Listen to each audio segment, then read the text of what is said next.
Estamos começando mais um programa, bate-papo inclusive com a professora Rô, e eu estou muito contente pelas pessoas que me visitaram, que deram curtidas no nosso vídeo número 1.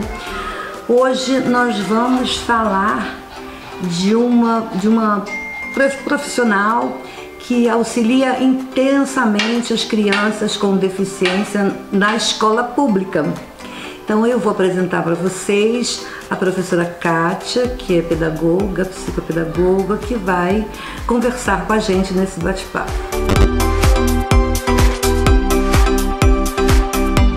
Kátia, seja muito bem-vinda ao nosso bate-papo. Muito obrigada por você ter aceitado o nosso convite. Mas eu vou logo fazendo uma pergunta, porque está todo mundo ansioso para saber alguma coisa.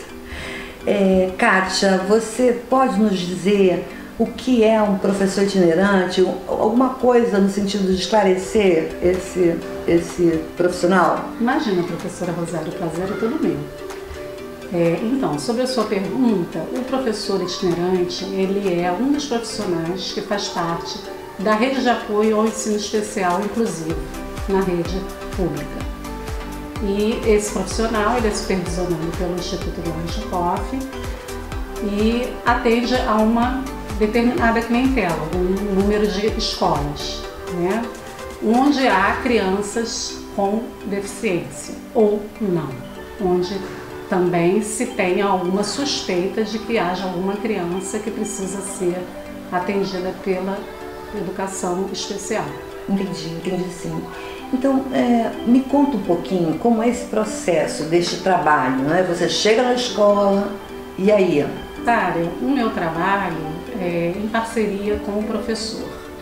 Eu visito no caso, as creches e espaços de desenvolvimento infantil, porque eu sou professora de educação infantil, e vou observando as crianças nas turmas que possam vir a precisar de algum tipo de atendimento, de algum encaminhamento, alguma questão que algum professor tenha sinalizado, que ele tenha percebido, alguma defasagem no desenvolvimento infantil. E junto com esse professor, com a coordenação pedagógica, com a direção, nós vamos delineando o trabalho que vai ser realizado com essa criança. A partir daí, nós construímos o PEI, que é o Plano Educacional Individualizado. Esse PEI é um documento que todas as crianças devem ou deveriam ter, crianças com deficiência, deveriam ter e ser construídos junto com esse professor, com a equipe pedagógica da escola e através da observação, inicialmente. É um planejamento bimestral, tá? E nesse planejamento nós colocamos, através da nossa observação, minha e do professor da turma, as características da criança, as potencialidades dessa criança, as dificuldades e as estratégias que nós vamos poder desenvolver durante aquele bimestre. E ao final do bimestre é feito um relatório de avaliação, um relatório de observação dessa criança, para que nós possamos ver as evoluções, as necessidades que poderão ser revistas para o próximo bimestre. Kátia, eu achei muito interessante a construção desse PEI, até porque é individual, não é? Cada criança vai ter o seu roteiro analisado. Mas me diga uma coisa, o PEI, ele é só para as crianças com deficiência ou a escola utiliza esse processo para todas as crianças, principalmente as que têm mais dificuldade? No trabalho que nós realizamos, o PEI ele é feito para as crianças com deficiência. Inclusive, a criança tem que ter o laudo, tem que ter o diagnóstico já. Mas, quando nós, no início do ano, recebemos uma criança que ainda não tem o diagnóstico, que não tem o laudo, mas que nós observamos alguma defasagem, alguma necessidade, a gente chama a família e faz um encaminhamento para que essa família busque um psicólogo, um neurologista ou um psiquiatra infantil, dependendo do que nós estivermos observando dentro daquela dificuldade da criança. Algumas crianças entram na escola sem laudo e os professores percebem algo de diferente.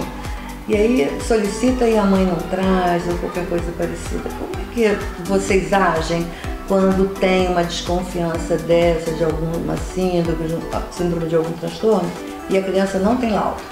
Não tendo laudo, nós vamos chamar a família, né, junto à coordenação pedagógica, junto à direção, e vamos colocar o nosso olhar, né, sobre aquela situação da criança e aconselhar essa família a buscar o profissional mais adequado para o tipo de defasagem que a criança esteja apresentando, ou comportamento, né? E a partir daí, esse profissional especializado provavelmente vai indicar para outros profissionais que possam avaliar e futuramente dar um laudo. Nós não damos laudo, nós temos um olhar pedagógico sobre a criança. Só o neurologista ou o psiquiatra infantil que podem dar um diagnóstico, por exemplo, sobre uma criança que nós suspeitamos que tenha TEA, né, que esteja dentro do transtorno. E outras deficiências que são mais explícitas, nós não temos essa dificuldade, porque a maioria dessas crianças já chega com o diagnóstico, né? Se for uma criança com deficiência intelectual, síndrome de Down, provavelmente já chegará com o laudo. E quais são as pessoas envolvidas nesse trabalho?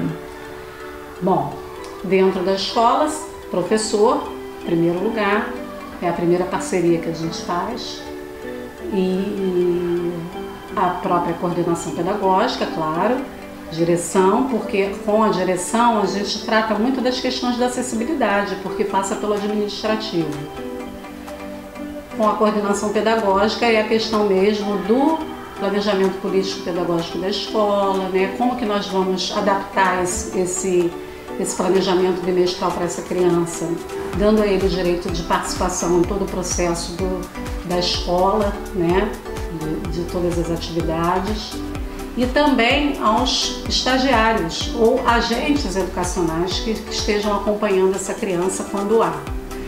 Existe também o atendimento da sala de recursos, né, que é feita fora, muitas vezes, do local, que são alguns núcleos em algumas escolas, que acontecem no contraturno da criança, né? A mãezinha leva a criança para essa sala de recurso, onde ela terá um atendimento individualizado com uma professora. O meu trabalho é de parceria e orientação ao professor, ao estagiário, à direção e à coordenação, para que a gente elimine todas as barreiras, né, que possam vir a impedir que essa criança tenha acesso a toda a estrutura da escola, né, a todos os espaços sociais dentro da escola. Kátia, querida, muito obrigada pela sua participação, pelo seu lindo trabalho, pela nossa persistência com a inclusão. Muito obrigada por você ter estado conosco. Muito obrigada. Muito obrigada. Eu que agradeço, foi um prazer enorme. E para mim, falar de inclusão é sempre um grande prazer. E quanto mais espaços como esse que você está proporcionando, né, parabéns, porque através desses espaços nós temos conseguido esclarecer e trocar informações que são essenciais para as famílias, para os próprios professores e outros profissionais que se interessem por essa área. Esse foi o tema do nosso segundo vídeo. Eu espero ter esclarecido a vocês, a população, a comunidade, os que me assistem, né, sobre o que é um professor itinerante, o que ele faz. Muito obrigada a todos que estiveram comigo, que estarão. Não esqueçam de dar o like, participar com comentários, né? Compartilhar esse vídeo, para nós é muito importante. Se vocês tiverem alguma dúvida, basta escrever para o e-mail que aparece na tela, que eu responderei pessoalmente com muita satisfação. Até o próximo programa. Beijos!